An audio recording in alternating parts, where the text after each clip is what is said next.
Hello everyone, कैसे हो आप सभी। तो आज के इस वीडियो में हम एसिड बेस एंड सॉल्ट का नेक्स्ट टॉपिक डिस्कस करेंगे। और नेक्स्ट टॉपिक हमारा क्या है? नेक्स्ट टॉपिक है chemical properties of acid and base. अब देखो, chemical properties of acid and base का मेनली हम क्या पढ़ते हैं? एसिड और बेस का किसके साथ रिएक्शन? मेटल के साथ रिएक्शन, इनके ऑक्साइड के साथ रिएक्शन और इनके कार्बोनेट और बाइकार्बोनेट के साथ रिएक्शन। ओके, तो आगे हम डिस्कस करेंगे। सबसे पहले देखते हैं एसिड और बेस जो है खुद आपस में रिएक्ट करके क्या फॉर्म करते हैं? सॉल्ट एंड वाटर फॉर्म करते हैं। और इस रिएक्शन को क्या बोलते हैं? हम इस रिएक्शन को बोलते हैं न्यूट्रलाइजेशन रिएक्शन। ओके, अब न्यूट्रलाइजेशन रिएक्शन क्यों बोलते हैं? क्योंकि दोनों ही एसिड और बेस को जब हम एक दूसरे में मिलाएंगे तो क्या होगा? ये दोनों ही एक दूसरे को के इफेक्ट को क्या करेंगे? न्यूट्रलाइज करेंगे और क्या बना देंगे? एक न्यूट्रल कंपाउंड, जिनको हम क्या बोलेंगे? सॉल्ट बोलेंगे। और पिछले वीडियोज में हमने क्या देखा है कि एसिड और बेस को आइडेंटिफाई करने के एक इंडिकेटर यूज़ करते हैं, लिटमस। ओके, अब लिटमस क्या करता है? अगर हम एसिड में ऐड करें लिटमस तो ये क्या करेगा? ब्लू कलर को रेड में कन्वर्ट कर देगा। ओके, और वही अगर बेसिक सॉल्यूशन में ऐड करेंगे तो ये रेड को ब्लू में कन्वर्ट कर देगा। ओके, और वही सॉल्ट में अगर हम लिटमस ऐड करें ना, लिटमस पेपर सॉल्ट में ऐड करें तो यहाँ पे नो इफेक्ट दिखेगा। ओके, इसलिए ये सॉल्ट क्या हो जाएगा? न्यूट्रल हो जाएगा। ओके, तो इस तरह से लिटमस से हम सॉल्ट सॉल्यूशन को भी आइडेंटिफाई कर सकते हैं।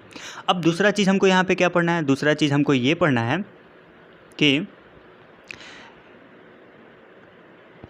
अब देखो, सॉल्ट जो बना, ये सॉल्ट का स्ट्रेंथ अलग अलग हो सकता है, एसिडिक भी हो सकता है, बेसिक भी हो सकता है। इसका अलग अलग टाइप ऑफ सॉल्ट में पढ़ेंगे आगे के वीडियोज में। तो सबसे पहले अगर हम बात करें स्ट्रॉन्ग एसिड और वीक, सबसे पहले देख लेते हैं दो केस, स्ट्रॉन्ग एसिड का और वीक बेस अगर ऐड कर रहे हैं, रिएक्ट कराएंगे एक साथ में, तो वो जो देगा वो एसिडिक सॉल्ट देगा। ओके, और वही एसिड कैसा हो? वीक हो, और बेस कैसा हो? स्ट्रॉन्ग हो, तो वो क्या दे देगा? बेसिक सॉल्ट दे देगा। Okay, basic salt.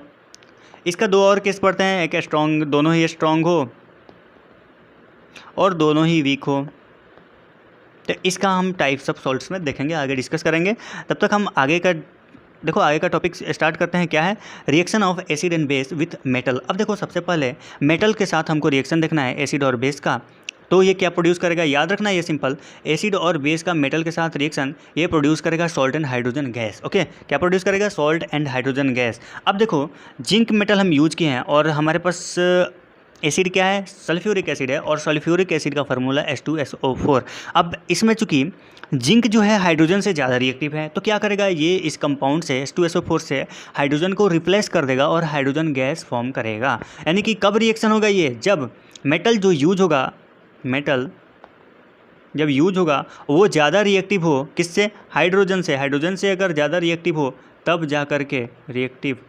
और ये सारे रिएक्टिविटी सीरीज हम देखेंगे मेटल नॉन मेटल्स के चैप्टर में, उसमें आपको क्लियर हो जाएगा कौन से ज़्यादा रिएक्टिव मेटल्स हैं हाइड्रोजन से और कौन से कम। ओके, तो जो मेटल हाइड्रोजन से ज़्यादा रिएक्टिव होंगे वही इसको, हाइड्रोजन को रिप्लेस करेंगे इस कंपाउंड से, अदरवाइज बाकी नहीं करेंगे। ओके, अब दूसरा NaOH प्लस जिंक। अब देखो, यहाँ पे एक चीज़ याद रखना, generally all bases do not react with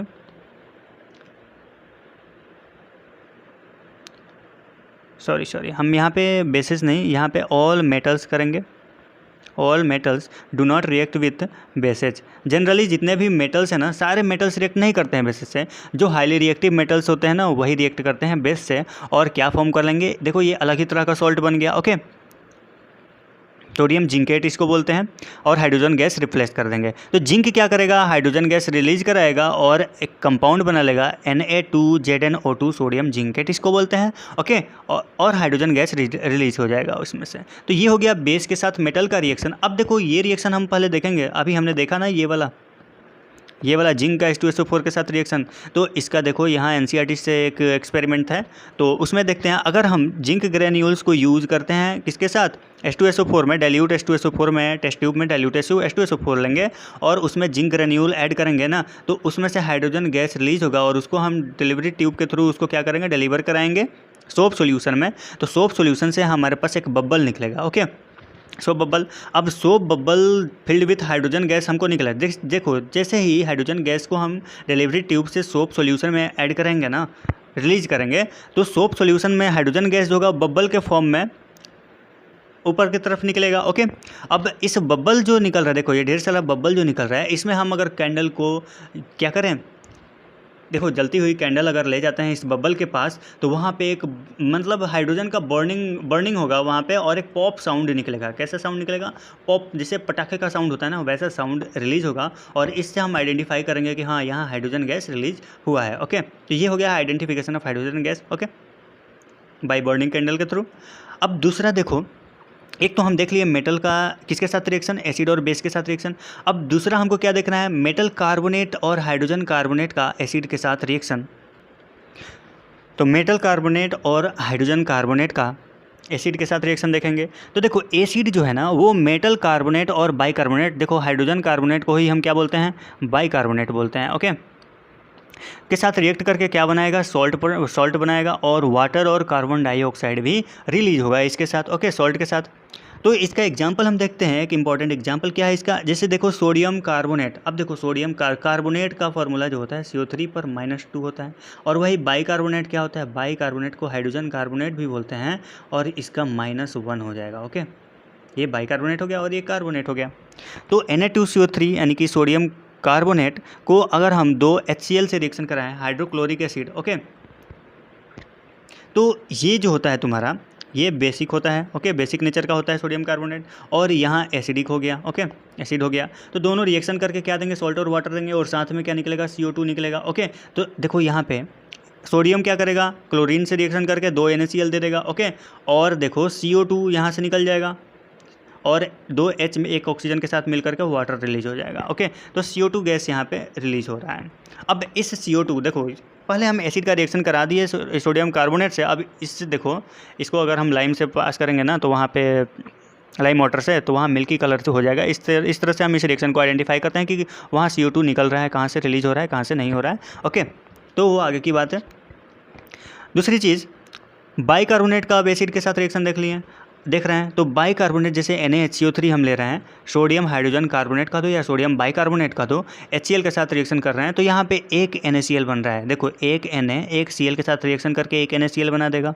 दूसरा है एक हाइड्रोजन यहाँ, एक हाइड्रोजन यहाँ, और एक ऑक्सीजन लेकर के वाटर बना देगा H2O, और बचा तुम्हारा CO2 यहाँ पे बच जाएगा, वो रिलीज हो जाएगा, CO2 एज अ गैस के फॉर्म में रिलीज हो जाएगा। ओके, तो ये हो गया तुम्हारा मेटल कार्बोनेट और हाइड्रोजन कार्बोनेट का एसिड के साथ रिएक्शन। अब चूंकि मेटल कार्बोनेट और हाइड्रोजन कार्बोनेट ये क्या होते हैं, बेसिक नेचर के होते हैं, तो वो एसिड के साथ रिएक्शन करके सॉल्ट और वाटर दे देते हैं। ओके, दूसरा क्या है, reaction of metal oxide with acid. अब देखो ये मेटल ऑक्साइड जितने होते हैं ना, ये कैसे नेचर होता है इनका, बेसिक नेचर के होते हैं, बेसिक होते हैं। अब चूंकि ये बेसिक नेचर का मेटल ऑक्साइड किसके साथ, एसिड के साथ रिएक्शन करेगा, तो जाहिर सी बात है कि सॉल्ट और वाटर मिलेगा हमारे पास। ओके, तो देखो सॉल्ट मिलेगा और वाटर मिलेगा, तो वही यहाँ पे बोल रहा है मेटल ऑक्साइड प्लस एसिड क्या दे देगा, सॉल्ट और वाटर दे देगा। ओके, सारे यहाँ पे देखो एसिड बेस का रिएक्शन के प्रिंसिपल पे ही, कॉन्सेप्ट पे ही चल रहा है। ओके, याद रखना ये तीन रिएक्शंस।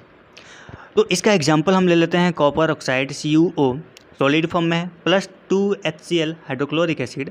ये क्या फॉर्म करेगा, देखो एक Cu कॉपर 2 Cl से मिल करके CuCl2 फॉर्म कर देगा। ओके, और यहाँ पे 2 हाइड्रोजन है और एक ऑक्सीजन है, मिल करके वाटर फॉर्म कर देगा। तो ये हो गया तुम्हारा बेसिक नेचर का, ये एसिडिक नेचर का, ये मिल करके हमारे पास सॉल्ट दे दिए और वाटर दे दिए। सिंपल रिएक्शन है भाई, कुछ रटने उठने का नहीं है, सिंपल रिएक्शन है, आपको सिंपल दिमाग में रखना है। जो भी मेटल के साथ, देखो एसिड बेस जो है वो मेटल के साथ रिएक्शन करके क्या दे रहे हैं, सॉल्ट दे रहे हैं,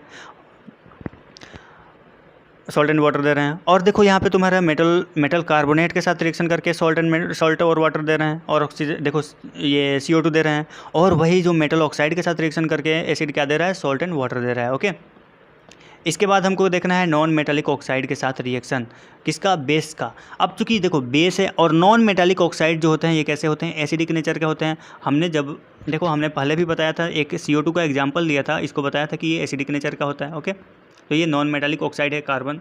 ओके, तो यहाँ देखो सबसे पहले हम क्या ले लेंगे, इसमें देखो सबसे पहले बेस हो गया, कोई एक बेस ले लो और कोई एक नॉन मेटालिक ऑक्साइड ले लो। तो बेस जो होगा तुम नॉन मेटालिक ऑक्साइड चूंकि एसिडिक होगा, तो बेस एसिड से रिएक्शन करके सॉल्ट एंड वाटर, देखो सेम कंसेप्ट आ रहा है, बेस का एसिड के साथ रिएक्शन यहाँ भी। तो क्या हो जाएगा, कैल्शियम हाइड्रोक्साइड अगर ले रहे हैं, इसको CO2 से रिएक्शन करा रहे हैं, तो ये क्या है तुम्हारा बेस है, और CO2 एसिडिक नेचर का। तो ये क्या कन्वर्ट करेगा, कैल्शियम कार्बोनेट बना देगा और वाटर बना देगा। कैल्शियम कार्बोनेट क्या है, सॉल्ट और वाटर। ओके, सेम कंसेप्ट आ रहा है ना, कोई दिक्कत नहीं हो रही है। इसके बाद नेक्स्ट कॉन्सेप्ट देखो, आज का वीडियो हम यहीं पे समाप्त करते हैं, ज़्यादा बड़ा वीडियो नहीं करेंगे। ओके, और हमने अभी देखा chemical properties of acid and base का, जिसमें हमने मेटल के साथ रिएक्शन देखा, एसिड बेस का मेटल के साथ रिएक्शन देखा, मेटल ऑक्साइड के साथ रिएक्शन देखा, और मेटल कार्बोनेट एंड बाइकार्बोनेट के साथ रिएक्शन देखा। अब आगे के वीडियोज़ में नेक्स्ट टॉपिक डिस्कस करेंगे, तब तक के लिए पढ़ते रहिए। धन्यवाद, जय हिंद।